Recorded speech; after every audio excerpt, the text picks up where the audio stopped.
So, given the sequence,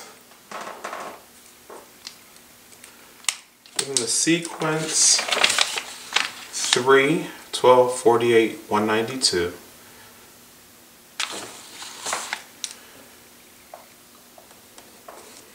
3, 12, 48, 192, and so on. Write a recursive rule. A. Write the recursive rule. Alright, recursive rule means that we are going to use A sub n minus 1, which denotes the previous term in the sequence. Alright, so if we're looking at what's going on in the sequence, it looks like we are multiplying by 4. Let's see. 3 times 4 is 12. 12 times 4 is 48. And let's check. 48 times 192. So yes, we're multiplying by 4 every time. Alright. So if that's the case, we usually say the term that we're looking for is equal to the previous term times 4. Now, you can't have a rule in explicit form unless you give a term. Alright, so we have to at least write the whole the first term is equal to 3. Alright, B part of this problem asks us to write an explicit rule. Alright, and the explicit rule, if we look at our formulas, alright, on the first page of our review, the explicit rule is going to be we're going to use the geometric sequence rule right there. Alright, and that is a sub n is equal to a1, which is the first term, times r, which is your common ratio, to the n minus 1. Alright, so this is our common ratio, the amount we are multiplying by every time to get the next term. Alright, common ratio. Alright, a1 is still our first term. Alright, and so we already know this information from the problem. Alright, first term, so we can go an is equal to first term, which is 3, times 4 to the n minus 1. Now, make sure, a common mistake is for students to multiply that 3 times 4, and we don't want to do that. Alright, step C says find the 15th term. Alright, and to do that, we just plug in 15. We're saying that n is equal to 15. Alright, so in order to do that, we go a15 is equal to our 3 times 4 to the 15 minus 1. That's 3 times 4 to the 14th power. This is going to be a pretty big number. Alright, but to get that number, we go to the calculator. No one would expect you to memorize that. Alright, and so we're going 3 times 4 caret 14. Alright, and so that gives us a humongous number in the millions. And it's 805,000,000 306,368 is our final answer for that. Alright, step D. Step D says, not ready.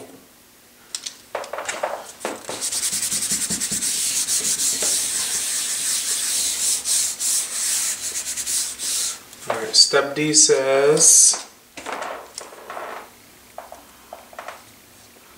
use a formula. Use a formula. A formula. Alright, so you got to be careful. Alright, if they want you to use a formula, then they're expecting you to use a formula. Alright, to find the sum of the first 12 terms of the sequence 3 plus 12 plus 48 plus 192 and so on plus. Alright, so if we use a formula, we want to use, obviously this is all geometric.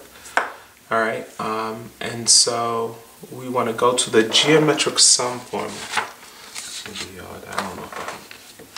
Alright, and that geometric sum formula is right here. Alright, so that's S sub n is equal to A1 times 1 minus n to the r over 1 minus r. Alright, so we need to find these pieces. Alright, so we know that they're asking us to find the 15th term. So n is equal to 15. Your first term is equal to 3. And let's see, and r is equal to 4. Alright, all things that we found so far. Alright, so let's go. Alright, 3 times 1 minus 4 to the 15th over 1 minus 4. Alright, reducing that, let's go 4 to the 15th first.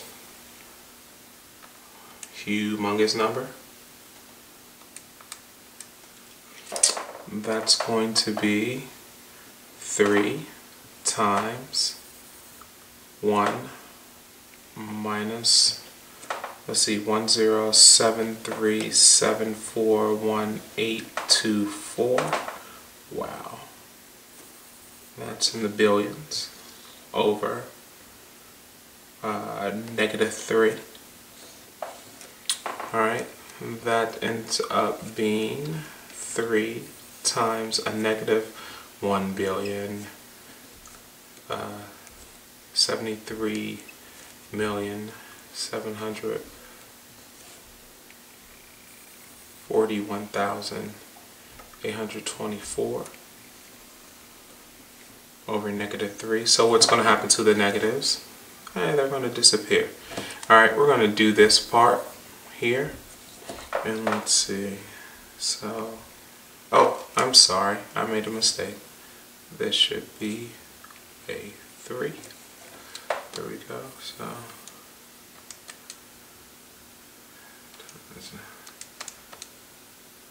alright, and divide that by, well, look.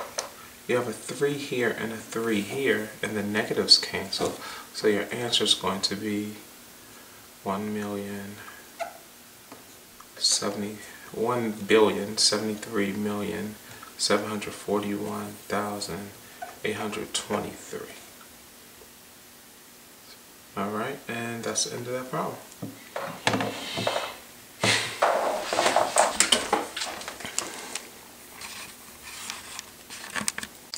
Alright, problem number 2. Given the sequence 1, 4, 7, 8, write a recursive rule, write an explicit rule, use a formula to determine the 60th term of the sequence, and use a formula to determine the sum of the first 60 terms of the sequence. Alright, so let's see if we can do this. Alright, the problem, the sequence is 1, 4, 7, 10, and so on. Alright, so first thing to do, I guess in any of these problems, is to figure out what's going on. Now, as I look at the numbers, it's pretty obvious to most that we are adding 3 every time. Now, if we're adding 3, then we are dealing with an arithmetic sequence. Alright, and if we're dealing with an arithmetic sequence, in your review, you look at the first page, alright, with your formulas, and we want to use this as our explicit rule, with our explicit rule, and we in our class use this for the sum. Alright, so now, if we have those two things, we're good to go. Alright, now the first thing they ask for, though, is the rule in recursive form. Alright, so remember, alright, in recursive, alright, whether it's geometric or arithmetic or something else, alright, we always want to write the first term or a term, alright, and then in order to write any term in recursive rule, you need to denote, or you need to know that we use a sub n minus 1 to denote the previous term. Alright, so what's going on in the sequence? In the sequence, to get the next term or the term we're using, we want to take the previous term and add 3. Alright, if I wanted the fourth term, I'm going to take the previous term, which is 7, and add 3. So the way we write this, alright, we write this as the term I'm looking for is equal to the previous term, and we denote the previous term as such, and plus 3. Alright, so we add 3 to the previous term. Alright, there's A, done. Alright, B, they're asking for explicit rule. Alright, and that's where we go to that formula. Alright, of the arithmetic sequence, that is AN is equal to the first term plus n minus 1 times D.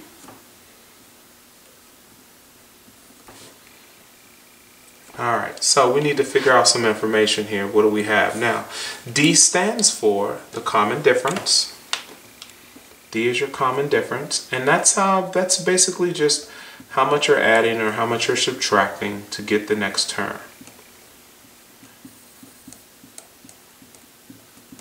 Alright, N is the term that you're dealing with, and A1 is your first term. So in this case, our common difference, D, is equal to 3, because that's how much we're adding each term.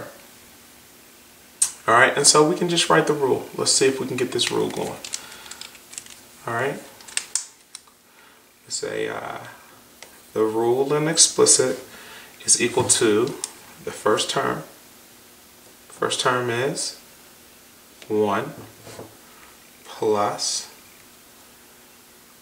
n minus 1 times the common difference, and the common difference in this case is 3. Now, so on the final, I'm pretty sure they'll let you leave it like that. I know you'll get some points, but we always want to simplify things. So we're going to do the distributive property. Alright, that's going to give us 3n minus 3. Alright, 1 coming down. Alright, and I tend to write my equations in standard form, in descending standard form. So I would write the 3n. Alright, and then I'm going to combine my like terms, so I'm going to get minus 2. Alright, so that's how I would write. Alright, some of you are going to say, well, can I write it as negative 2 plus 3n? You can go ahead and knock yourself out. Alright, part C for this problem says determine the 60th term of the sequence. The 60th term of the sequence. So now that we have a rule, we can quickly find the 60th term. Alright, and all we're going to do is say that, well, what happens when n is equal to 60? Alright, so to do that, we go, Try to keep this consistent color-wise. A 60 is equal to 3 times 60 minus 2. 3 times 60 is 180. 180 minus 2 is going to equal 178. Alright, so last part of this problem number 2.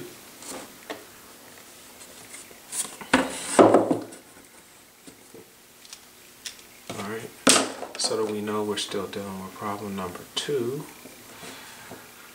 Alright, the last part asked us, part D, is to find the sum of the first 60 terms. Alright, so we're saying that the sum, what happens when the sum is the sum of the first 60 terms. Alright, once again, your sequence is 1 plus 4 plus 7 plus 10 plus dot dot dot. Alright, now we're using the sum rule. Alright, and our sum rule is S of n is equal to n times 2 times the first term plus n minus 1 times d all over 2. Alright, and so we know all this stuff. Alright, so just in case you forgot that fast, alright, let's find that stuff again.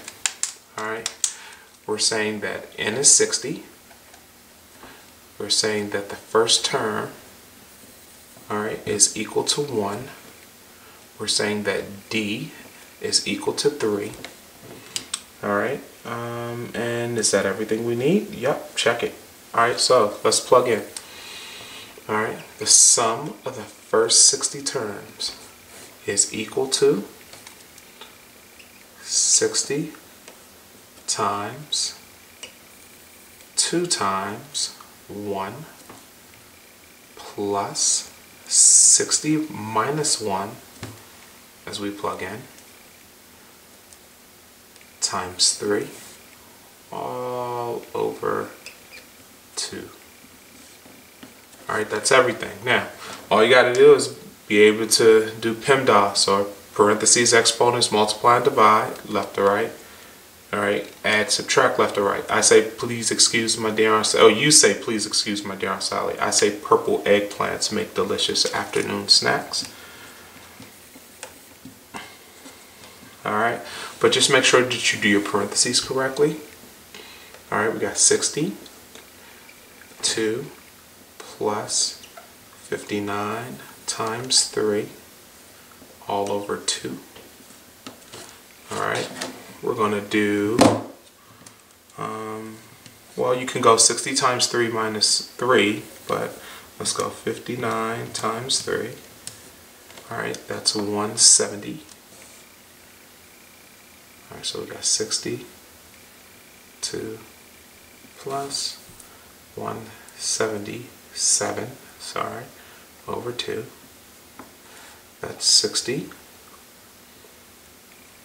That's 179 over 2. Look at me. Alright, I like to do the 60 over 2 thing and make this 30 times 179. You can go ahead and punch that in the calculator if you want.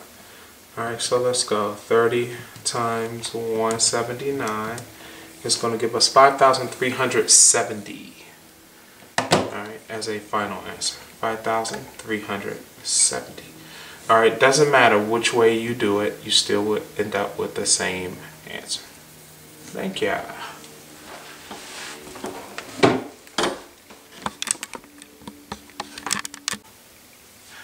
Problem number 3. A balloon is filled with 5,000 centimeters cubed of helium. It immediately begins losing helium such that it loses 1/4 of its helium per day. How much helium will it have lost, correct, to 3 places after the decimal point by the end of the 9th day? All right, so let's see what we can do here. All right, so let's take the pertinent information from the problem. All right, and that would definitely start with some initial value. All right, let's say we have A1, all right, or the first day. It's kind of how we can think of this. All right, we can say 5,000. All right, we got 5,000 centimeters cubed. All right, 5,000 is the important part. We're losing it. It loses, all right, 1/4 of its helium per day. Now, my question to you is, well, if it's losing 1/4 of its helium per day, then that means that there will be 3/4 of its helium remaining per day. All right, and if we can think of it that way, the question gets a lot easier really quick. All right, a lot faster. All right, now it loses 1/4 per day, which means there's 3/4 remaining. All right, and they give us nice fractions here, and wants to know how much will we be remaining after the 9th day. All right, now, so if we think of this as a geometric sequence, all right, what we're saying is that we're starting with 5,000 on day 1. All right, the next day, all right, we're going to have 3/4 of it left. So we can multiply by 3/4, figure out, and so on. If we just continue to multiply by 3/4, all right, and then we will have our answer. All right, and that's if we treat this as a geometric sequence. We look later in semester 2, we looked at this problem, or looked at a problem similar to this in a different manner. All right, but if we look at it as a geometric sequence, this is the way we would want to set it up. All right, now if we set it up this way, then we are saying that R, our common ratio, is equal to 3/4, or some of you love decimals, and I don't blame you, but I like to keep them as fractions, 0.75. All right, our first term in our sequence is, you got it, 5,000. All right, now, if we take our rule from geometric sequence, which is AN is equal to A1 times R to the n minus 1, well then we're pretty much done. We can plug in. We know that n is 9. All right, and so if we plug these 3 things into our equation, we should be able to get an answer. All right, so let's see. We got A9, or the 9th day, is going to be equal to our initial 5,000 times 0.75, or 3/4, all right, to the 9 minus 1. Now 9 minus 1, you got it, is equal to 8. All right, and if we just quickly throw all that into our trusty Texas Instrument calculator, or whatever you got, 5,000 times 0.75 caret, all right, caret 8. All right, and you notice I put that in parentheses. Don't have to for this problem. It's a good idea later on. All right, and so we're saying that we have 500.565 centimeters cubed of helium remaining.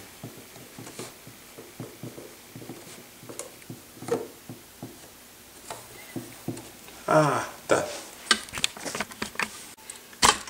All right, question number 4. It says a theater is designed with 50 seats in the first row, 53 seats in the second row, 56 seats in the third row, and so on. If there are 30 rows in the theater, how many seats are there? So some of us will remember this problem. Some of us won't, obviously. But if I draw this, I know students in my class will probably remember the picture that we drew. Alright, we usually put a stage, alright, to start us off. Alright, and we try to give some rows here, try to give some connotation to the problem.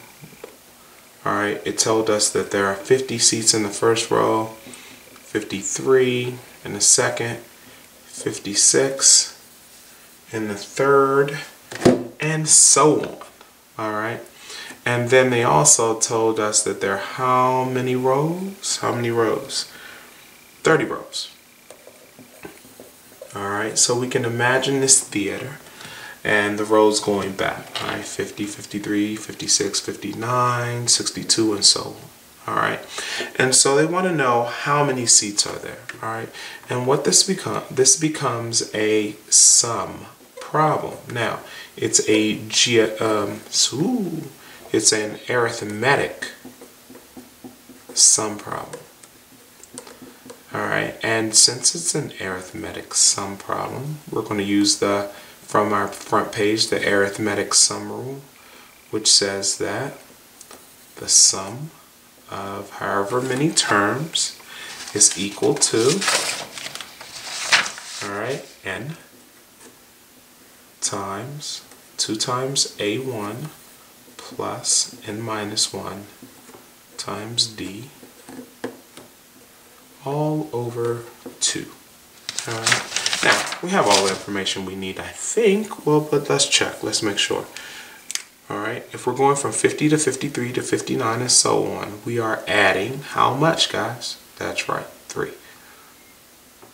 Alright, adding 3 every time.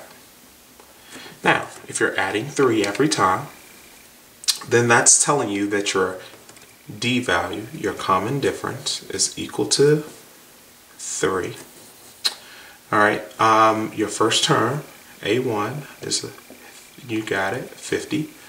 Alright, and you know how many rows or how many numbers you have in this sequence, and that's 30. So n is equal to 30. Alright, you have all the information that you need, and so let's do the problem. 30 times 2 times 50 plus 30 minus 1 times the common difference, which is 3, all over 2. Alright, so let's start simplifying this. 30, 100 plus 29 times 3, all over 2. 30 times 100 plus, what is that equal to? Let's see, 57 all over 2. 30, that's 157 over 2. And like I said in the problem before, I like to make, well, 30 over 2 is 15. Alright, and so I basically have 15 times 157.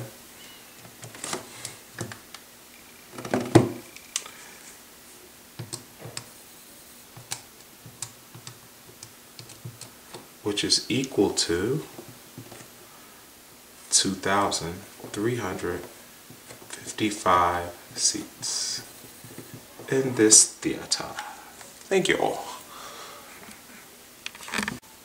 Alright, number 5. Number 5 says rewrite using rational exponent notation. Alright, so number 5, A is the cube root of 17, and problem B says the fourth root of x cubed. Alright, so our rule tells us, rule, alright, if we're changing this radical notation, alright, our radical notation is the nth root of, let's say, x to the m, if we want to change that, that becomes x to the m over n. And so that's what we're using to do these two problems. All right, this one becomes the 17th, or I'm sorry, 17 to the 1/3, and b becomes x to the 3/4. All right, so m is your numerator of your exponent, and the nth root, whatever this number is, becomes the denominator of your exponent. Number 6, it says rewrite using radical notation. All right, now you're rewriting the rational exponent. All right, the rational exponent can be x is equal to, or x to the, I'm sorry, m over n. All right, and if I write this in radical notation, it becomes the nth root of x to the m, or you can write it as the nth root of x all to the m. Same thing. All right, the two problems in this section are -7 to the 4/3. All right, and you also have x to the 2/5. X to the 2/5. All right, so once again, we look where n goes. N is your denominator of your exponent. It becomes the nth root. M goes here or there. It's up to you. It's just moving numbers. All right, don't make a big deal of this one. All right. In this case, it becomes the cube root of a -7 to the 4th. And this problem becomes the 5th root of x squared. Done. All right, number 7 from the semester exam review. All right, number 7, we're going to take a couple of different rules looking at the problem. All right, 9 to the 1/2. Now, what we need to try to get in the habit of doing is knowing that our denominators are nth roots. All right, so 9 to the 1/2 is the same as the square root of 9, and we all know what the square root of 9 is. What is that? Yup, 3. All right, so if you want to look at it as the square root of 9, you can, but either way, it's going to be 3. All right, the next problem, we want to break this up. All right, and so we say the 4th root of 81 all cube. All right, and so in that case, all right, the 4th root of 81 is also 3. All right, we have 3 cubed. All right, and in that case, 3 cubed is 3 times 3 times 3, which is 27. And 3 times 27 is 81. All right, next problem. All right, once again, we want to kind of do what we did right here for this problem. We want to say 27, the cube root of 27 to the -2. So let's get this straight first. All right, the cube root of 27, guys, 3. All right, 3 to the -2. All right, 3 to the -2, the negative exponent should flip this. It becomes 1 over 3 squared, and 1 over 3 squared is equal to 1/9. All right, no calculation necessary for most of these problems. All right, these are our bases of powers. All right, our basic power numbers. All right, now looking at this problem, I don't like this negative exponent, so I'm prone to start the problem by flipping it and making it 7 to the 4th over 3 to the 4th to the 1/4. All right, this isn't a negative, that's just some crap. All right, now I want to distribute this 1/4 to the exponent, so I'm going to go 4 to the 1/4, 4 times 1/4 and 4 times 1/4. So basically 4 times 1/4 gives us 7 to the first over 3 to the first, which is just 7/3. Hope I didn't talk too fast on that one. All right, this one, PEMDAS, there's parentheses there. We want to do what's in the piece that's inside the parentheses first. So we have, and we do have a rule that tells us, I'm just going to write it over here, that x to the m times x to the n is equal to x to the m plus n. All right, and so we want to use that for this. Now, some of you, well, we're all going to have our calculators, right, for a problem like this, but we want to be able to do 1/5 times, 1/5 plus 1/2. All right, and now for people with the calculator in their hand, they can already go 1 divided by 5 plus 1 divided by 2, math enter. We're going to do this by hand. All right, especially since we just finished fractions. All right, we're looking for like denominators. All right, and so we're going to make this 2 something over 10 times 2 something over 10. All right, I multiply 1/5 by 2 over 2, and I multiply this by 5 over 5. All right, and so my problem becomes 2 to the 2/10 times 2 to the 5/10 to the 10. Now, from there, we can add our exponents. We're multiplying two numbers with the same base. We add our exponents. So this becomes 2 to the 7/10 to the 10. Now, power of a power, we multiply our powers. We end up with 2 to the 7. Now, for all of you 2048 players, I'm going 2, 4, 8, 16, 32, 64, 128. All right, so 2 to the 7 is 128. All right. And that is it. All right, let's get right down to work on these problems. This is number 8 on our exam review packet.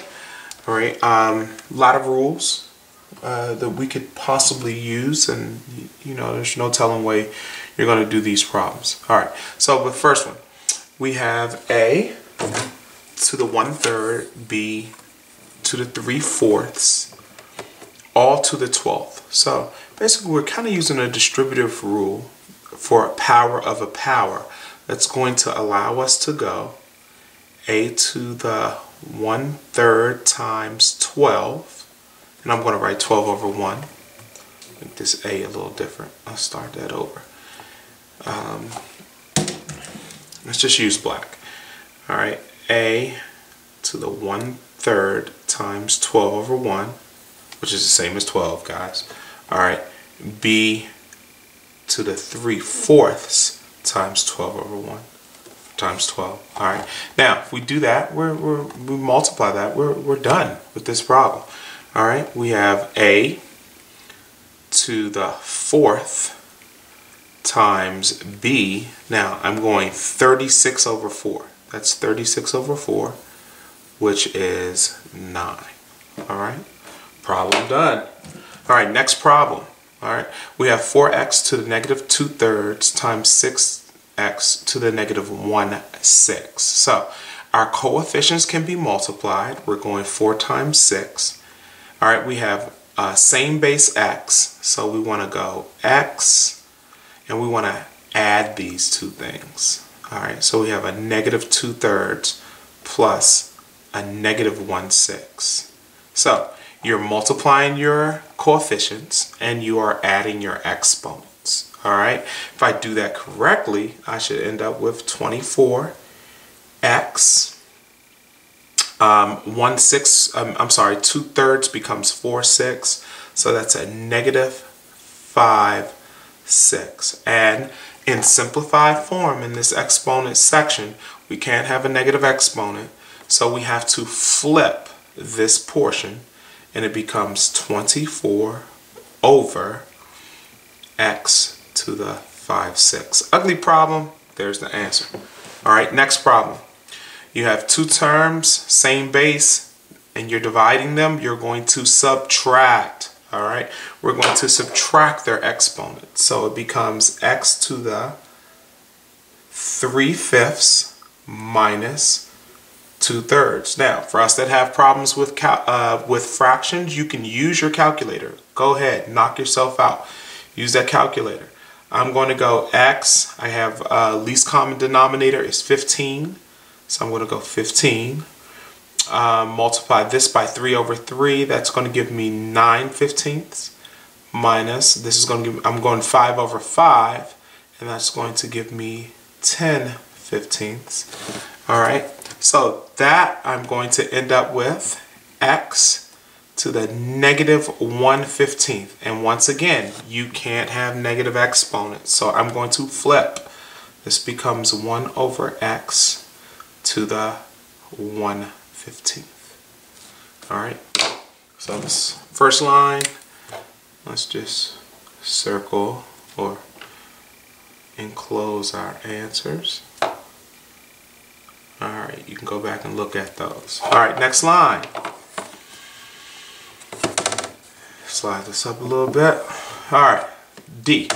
I look at D, it's a lot going on there in D. At least it looks like there's a lot going on. When you look at it, you really have 3 subtraction problems. All right, and that's kind of how you want to treat this problem. It's three subtraction problems. So let's see. Same base as A, so I want to subtract my exponents. This ends up being A to the 2/3 minus a negative 1/3. All right. The B. All right, now there's no exponent here. What is it? 1. All right. So we're going to go B to the 1 or first minus a negative 2. All right. And then we also want to go C to the negative 3/4 minus 7/4. All right. So we subtract all of our exponents. All right. If we do that correctly, we should end up with, well, this is 2/3 minus a negative, which becomes a plus plus. All right. And so that's just A. All right, 1 minus a negative becomes a plus plus again. All right, so we're on a roll with these plus pluses. That's B cubed. All right, and then everything's negative there, so we're going to go C to the same denominator, so that's negative 10/4. And we can't have a negative exponent. Now that reduces to 5/2, and we want to do that in the next step. So what goes in the basement? The negatives go in the basement, or the negatives get flipped. So this is positive exponent, it stays on top, A, B cubed over, and let's reduce this at the same time, C to the 5/2. All right, final answer there. Let's just enclose it in red.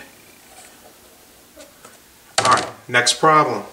All right, gets a little bit simpler. All right, let's see if we can do this one. All right, you have a power of a power. So what do you do with powers of power? You multiply them, whoever said that. All right, x to the 5, and let's just write this over 1. 5/1 is the same, times 3/10. All right, that's going to give us x is equal to 15/10. All right, and that reduces 15/10. All right, for you guys that have a problem with that, you're going to go math enter, enter. 15 divided by 10, math enter, enter. All right, but well, let's not get into that. All right, x is equal to, the problem is equal to x to the 3/2, and you can leave it alone. All right, next problem. Man. All right, it's 2 4th root problems. All right, and having done this year, you should feel comfortable with it. All right, we're saying the 4th root of, basically saying the 4th root of 81 and the 4th root of x to the 4th. That's pretty much what we're saying. 4th root of 81.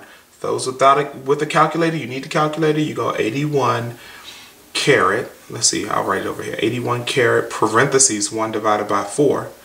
All right. Either way, that's going to give you 3. I know some people are like, oh my gosh, I can't believe you make it's 3. All right, 4th root of x to the 4th. Alright, and really you're just dividing. 4, this 4 divided by this 4 gives us 1, so it's just 3x. Alright, moving right along. Hope I didn't mess up the other problems. Messed up the one of them, but I'll fix that. Alright, get rid of this board. Alright, next problem. Similar to F, but we're going, in G, we're going to have some leftover. Alright, we're going to have something that's going to remain under the radical. Alright, and then we just kind of leave it under there. Alright, some things get stuck under there. Now, we have a cube root, meaning, I don't know, depending on whose class you were in, somewhere in geometry they told you, well, triplets, there were triplets in jail and 3 of them tried to break out, but only 1 of them got out and things like that. But by now, we should know that the cube root of 8, alright, and we can practice this, alright, but the cube root of 8 at this point is equal to 2, alright. And then also we're doing the cube root of x to the 18th. A lot of different ways you can think of this. Oh, actually we won't have anything under the radical. Alright, now this becomes x to the 18 thirds. Alright, and 18 thirds is what, guys? 6. Alright, so we end up with 2x to the 6. Alright, next problem. Now, see this negative exponent, alright, and these are both our cube roots. Now, since they're both cube roots in this multiplication, we can bring all of this under the same cube root. Alright, so it all becomes the cube root of x to the 5th times x to the 4th. Alright, adding exponents, let's not forget this, to the negative 4. Alright, adding exponents, this gives us the cube root of x to the 9th all to the negative 4. Now, we're going to go 9 divided by 3, which gives us 3. Alright, and then we have power of a power. Well, that's going to give us x, make sure I'm on the screen, x to the negative 12, and we can't have negative exponents, so this becomes 1 over x to the 12. And we are done that problem, and one more to go. One more to go. Alright, so let's fix this up a little bit. Alright, now we have 5th root, 5th root, 5th root, which means we can make one big 5th root. It's a to the 10th over 32a times a to the 13th. Now I hope that's the right problem. I don't know. There's a square here. See, I knew something wasn't adding up right. I'm sorry, there's a square there. Alright, so now that I put it all under the same radical, let's see if we can simplify that. Adding 2 and 13 gives me 15. So we have 32 a to the 15th, and all of that is under the 5th root. Now, not a difficult problem now. Alright, if and I guess I'm going to just use a different color to do this over here.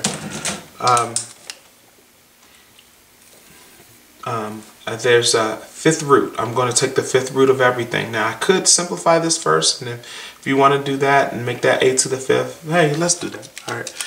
Let's do that. Alright, we're going to make this, now we're going to subtract these, and that becomes the 5th root of 1, since all of the a's are gone, and you got 5 a's in the bottom, 32a to the 5th. Alright, and now we're going to do the 5th root. The any root of 1 is going to give us 1. The 5th root of 32 is 2. And the 5th root of a to the 5th is a. Alright, and so that becomes our final answer. And we have finished what I consider the most tedious problem of semester 2.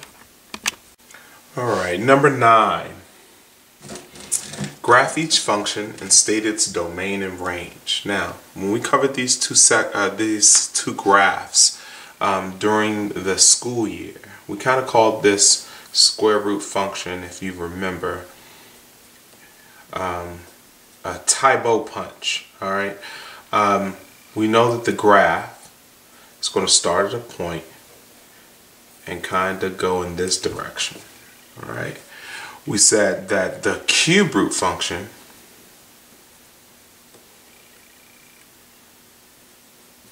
would look similar to that on part of the graph. There would be a piece that would go up and over, but there would also be the piece that goes in the opposite direction. All right, now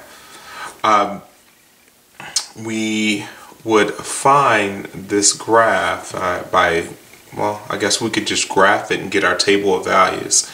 If we graph it, we said if we go into y equals and graph the function, clear that, we want to go second square root, and it gives us the parentheses x minus 3 close plus 5. All right, and we would go to the table of values. Our error, the value after our error is usually our HK. All right, and so what we were saying was that this is our HK. All right, for most of the graphs that we're going to graph. All right, we had, sometimes we'll have an A here. All right, A square root of x minus h plus k. All right, and so we can see from our function, our table, that first value is a 3, 5, which is what's going on right there. All right, from there we would write other whole number values to graph. All right, if we plug in 4, we get 4 minus 3 is 1. All right, and 1 plus 5 is 6. All right, I know Mr. Wagner teaches this a little different. I really like the way he goes through this, but we're going to go through this quickly.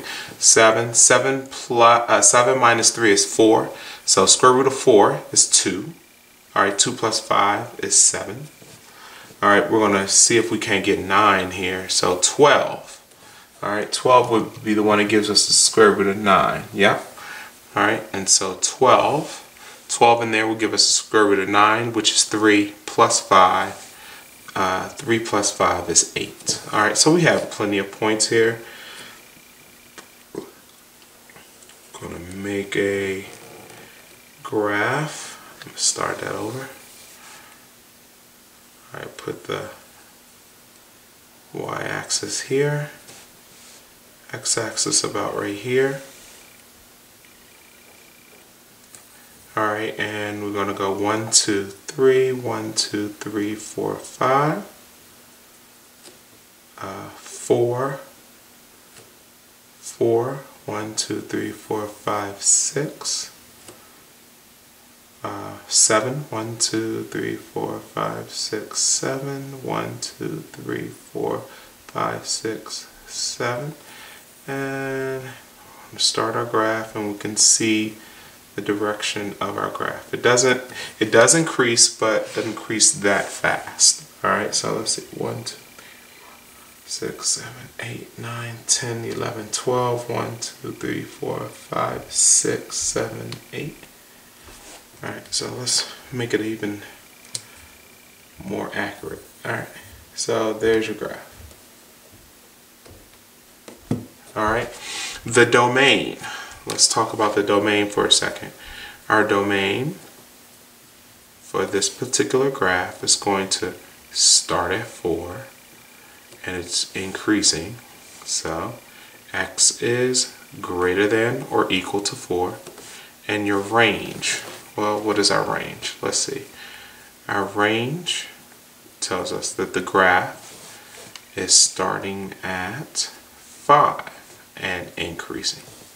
All right, so we say y is greater than 5. All right,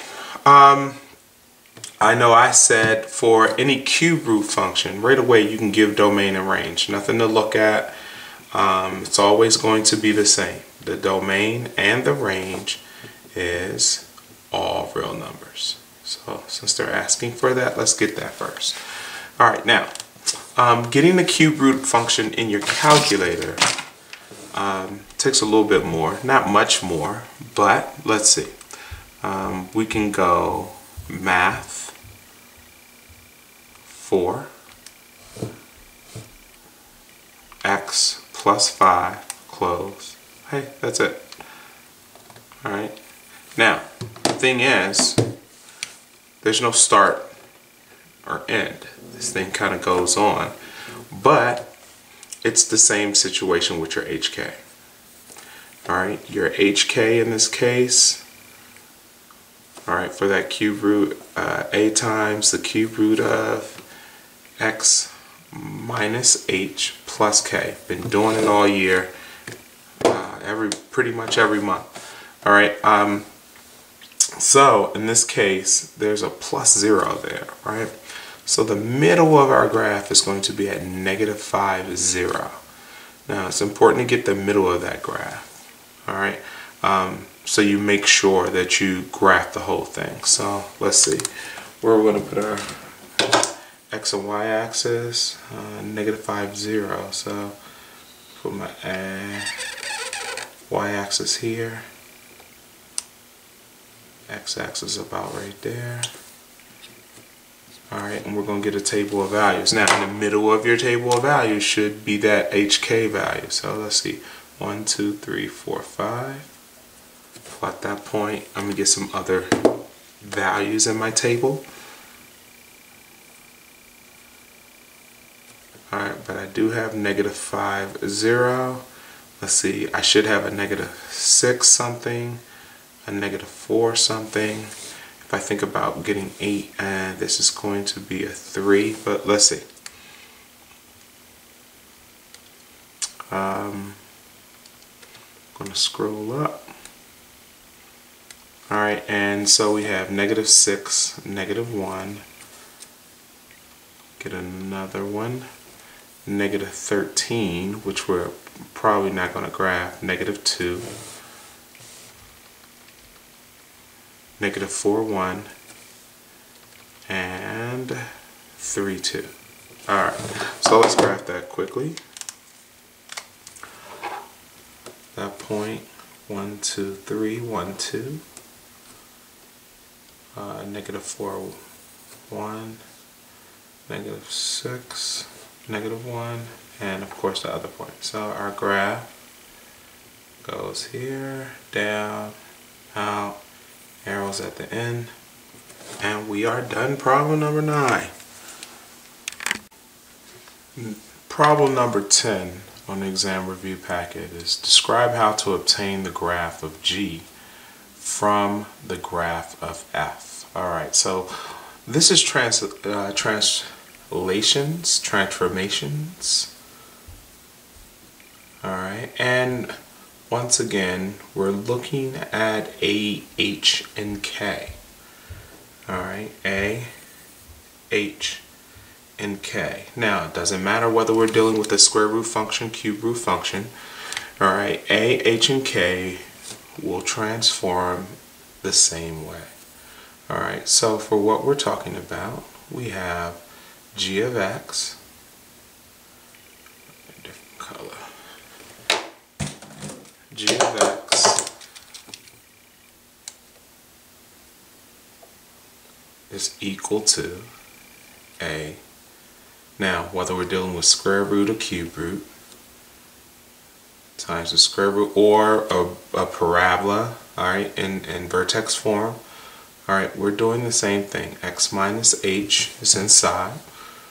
Alright, K is always on the outside. Alright, and so we should remember somewhere along the lines that if A is negative, when A is negative, alright, it will reflect with respect to x-axis.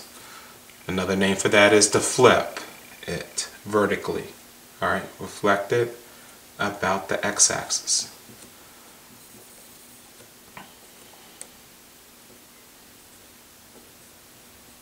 Alright, the other thing that A does is that it stretches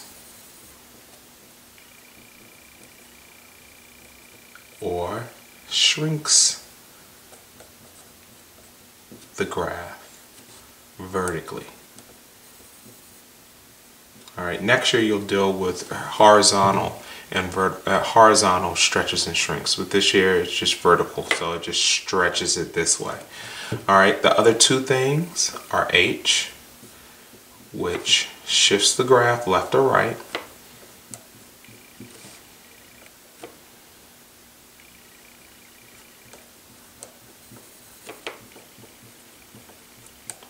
all right, and K, which shifts the graph vertically, which means it shifts it up or down. All right, now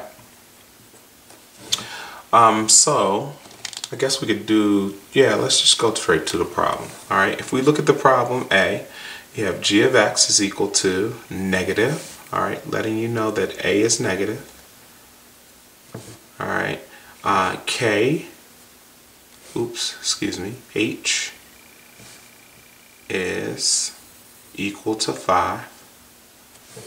All right, no K. All right, and those are the only two things we have to worry about. So if those are the only two things we have to worry about, our graph is reflected. If you want to write flip, I think they'll accept it. All right, but I'm going to write it the proper way. Reflected about the x-axis.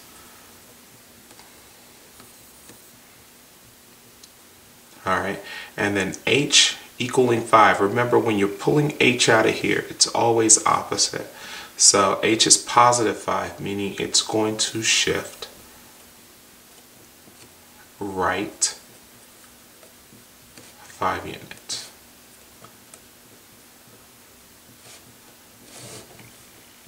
All right. For the next one, same situation, doesn't change. All right, in this case, our A from here to here is not affected. All right, our H value is, all right, it says x plus 8 here. So when we pull it out of the radical, it becomes negative 8. All right, and K is equal to negative 2. So we have two things to work on here. All right, one is that it is shifted to the left.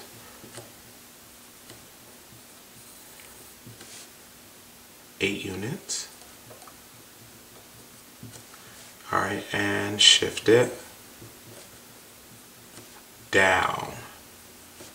All right, that doesn't change. K doesn't change. Down how many units? 2 units. And we're done with number 10. All right, problem number 11, getting ahead of myself. All right, the approximate time t in seconds that it takes an object to fall a distance d in feet is t equals 0.92 times the square root of d over 16. Sammy is parachuting and falls 144 feet before she opens her parachute. How long does it take Sammy to fall this distance? All right, so for everything that's here, all right, this is one of those questions that is usually a grid in, all right, on the final. All right, pull. I want you to circle the things that you might need. T, or underline. T, distance D. All right, the approximate time in seconds. All right, let's underline that distance in feet. All right, and your formula. T is equal to a whole bunch of stuff. Now, in a lot of ways, this question is pretty straightforward because they're telling you what T is, they're telling you what D is, and they're giving you one of the variables and ask you to solve for the other variable. So Sammy is parachuting and falls 144 feet before she opens her parachute. How long does it take Sammy to fall this distance? So what are we doing with this? What is feet? Is feet a time or distance? Right, it is a distance. All right, it is a distance. So we're going to plug that distance in and find the time. T is equal to 0.92 times the square root of 144 over 16. All right, we know the square root of both of those. Even before we simplify, we know the square root of those. But let's see. So This might be a calculator question. Hey, depends on how you look at it. Times, what's the square root of 144? 12. What's the square root of 16? 4. Alright, that gives us 0.92. Now some of you are already in your calculators, and that's okay. Alright, times 3. Alright, I'm going to use my calculator now. Alright, I saw things that were familiar, so I wanted to use it. 0.92 times 3. We're going to both get the same answer, which is 2.76. What? 2.76 what? It's time. So it's what? Seconds. And we're done. Alright, number 12. A lot of words, not a lot of work. Alright, it's going to take us less time to do this problem than it took me to write the problem out. Alright, a car traveling on Interstate 270 was involved in an accident. To approximate the speed of the car at the time of the accident, the police used the function s is equal to the square root of 30 times 0.06 times d, where s is the speed in miles per hour and d is the length of the skid mark in feet. The driver said he was traveling at 40 miles an hour. What should be the length of the skid mark to 3 decimal points? Alright, so a lot of work. You see I already got that part in blue. Alright, all we want to do is make sure that we have our variables right. So I'm going to say s is the speed. Alright, d is the length. Alright, in feet. And the speed is in miles per hour. So if we just underline that stuff, everything else goes away. Just make it go away. Alright, in your mind. Alright, in that sentence. Alright, in that part. Then it says the driver said he was traveling at what? 40 miles an hour. Alright, everything else can go away. Alright, let's make it go away.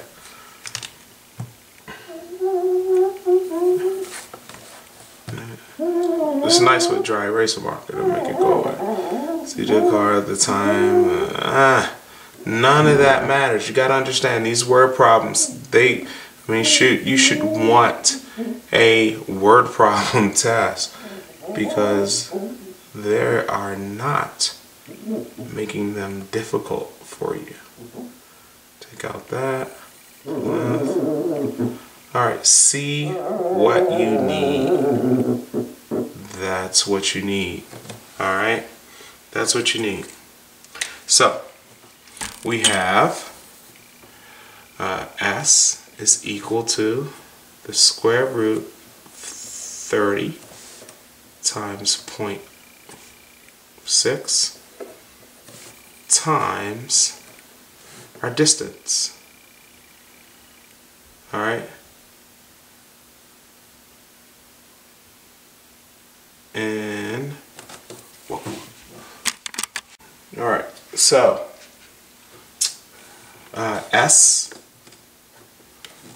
S is equal to your what? Speed in miles per hour. So you have your S.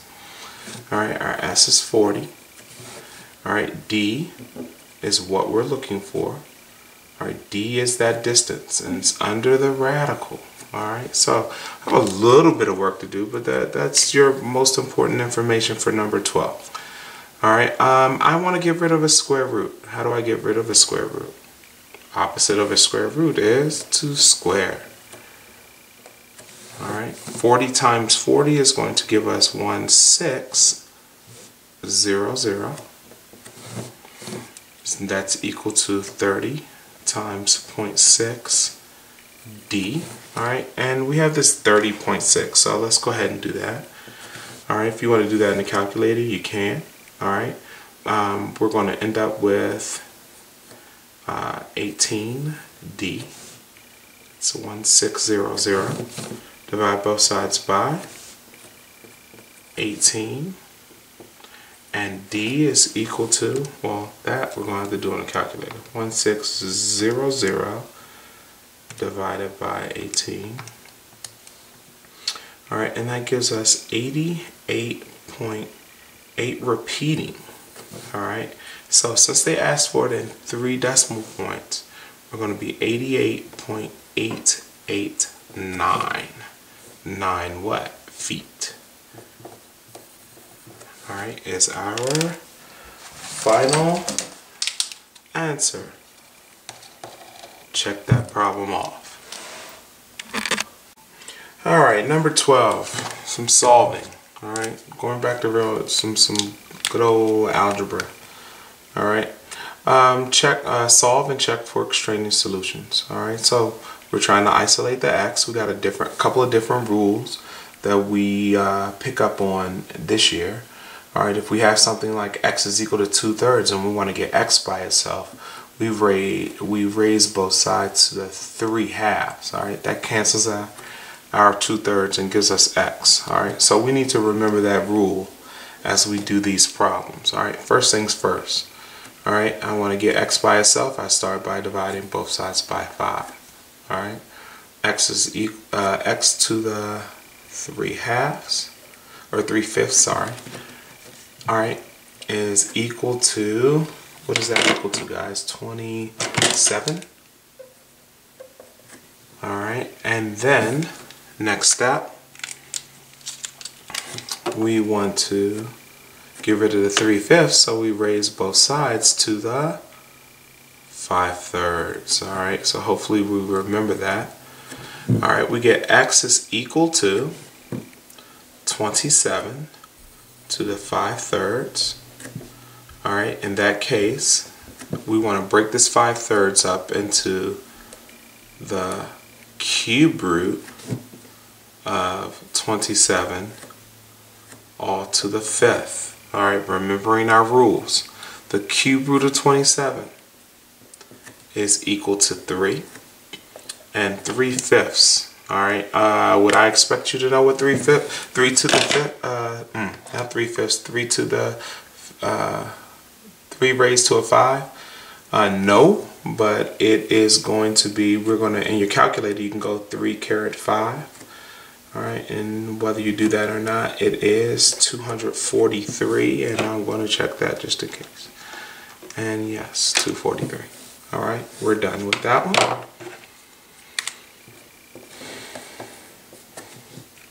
Alright, next problem.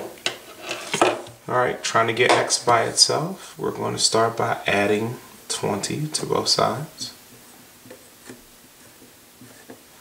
That gives us x to the 5/4 is equal to 32. Alright, this won't be cute for us. Alright, from here we want to get x by itself, right? So we're going to raise both sides to the reciprocal or reciprocal of that, 4/5. Alright, maybe it'll be fine. Let's see. Alright, that is going to give us x is equal to 32 to the 4/5. Alright, which we want to change to the 5th root of 32 to the 4th. That's of course if we're doing it by calculator. If you want to go ahead at this point and go 32 caret parentheses 4 divided by 5, it'll give you the same answer we're about to get. Alright, that's x is equal to, well, the 5th root of 32 is 2, and then 2 to the 4th is equal to 16. Alright, you need to watch that a couple times, or you go right ahead and knock yourself out. Alright. C. Alright, looking at C, we got several steps. Looks like 1, 2, 3, 4, about 4 steps. Alright, as I look at the problem, we try to figure out what we got to move first. Don't want to mess with the square root first. So we're going to subtract 6 first. Alright, boom. Subtracting 6 gives us the square root of 5x minus 7 is equal to -2. Now, let me just tell you, at this point, the square root of something can't give you a negative, alright? So we're going to find an answer, but that answer is probably going to be extraneous. Remember, once you have that square root of something is equal to, if it can only be positive at this point, alright? But we still got to figure out what the answer is. We still got to work the problem out, alright? So, let's go here. We're going to get rid of the square root by squaring both sides. Alright, that's going to give us 5x minus 7 is equal to 4. We're going to add 7 to both sides. Alright, that gives us 5x is equal to 11. And then we're going to divide both sides by 5. And that's x is equal to 11/5. Now, let's check. Let's check that. Alright, we have to check it. Alright. So if we check this answer, we plug it back in. Square root of 5 times 11/5 minus 7 plus 6 is equal to 4. Let's see if we get a true statement. Alright, 5 times 11/5 is equal to, well, that's 11. 11 minus 7. Alright, plus 6 is equal to 4. Alright, that's the square root of 4 plus 6 is equal to 4. Uh-oh. And we get 2 plus 6 is equal to 4, which means that 8 is equal to 4. And we know that to be what? True or false?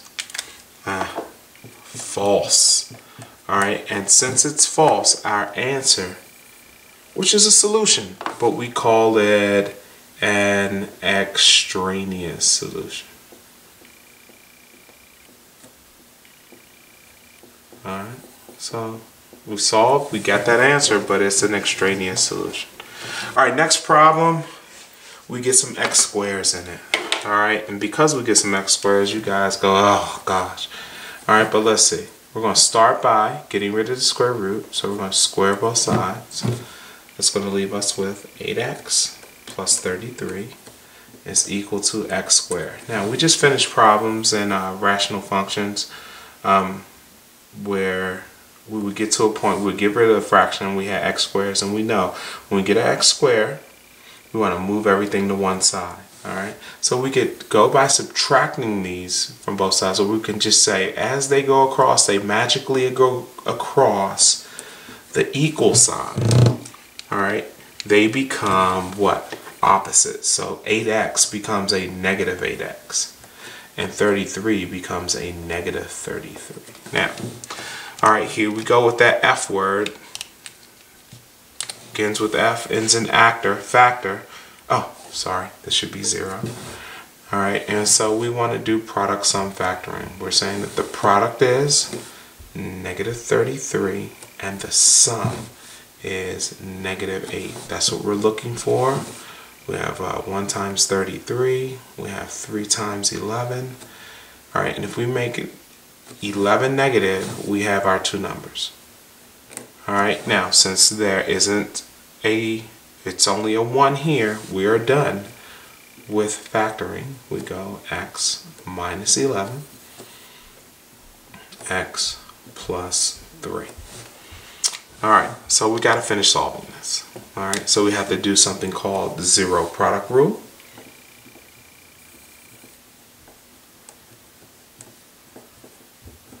Which tells us that x minus 11 is equal to 0, or x plus 3 is equal to 0. Alright, that means that if we finish solving this, add 11 to both sides, right?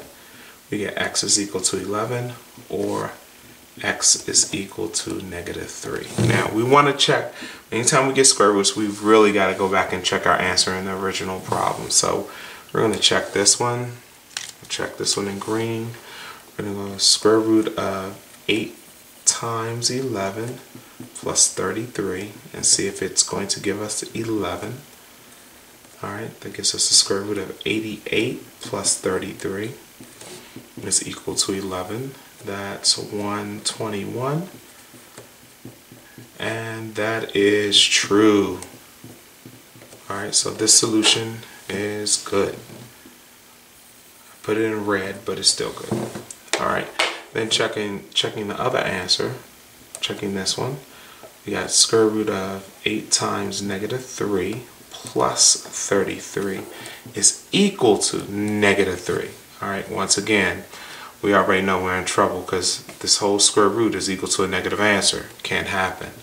All right, but let's go ahead now and do it. Negative 24 plus 33 is equal to negative 3.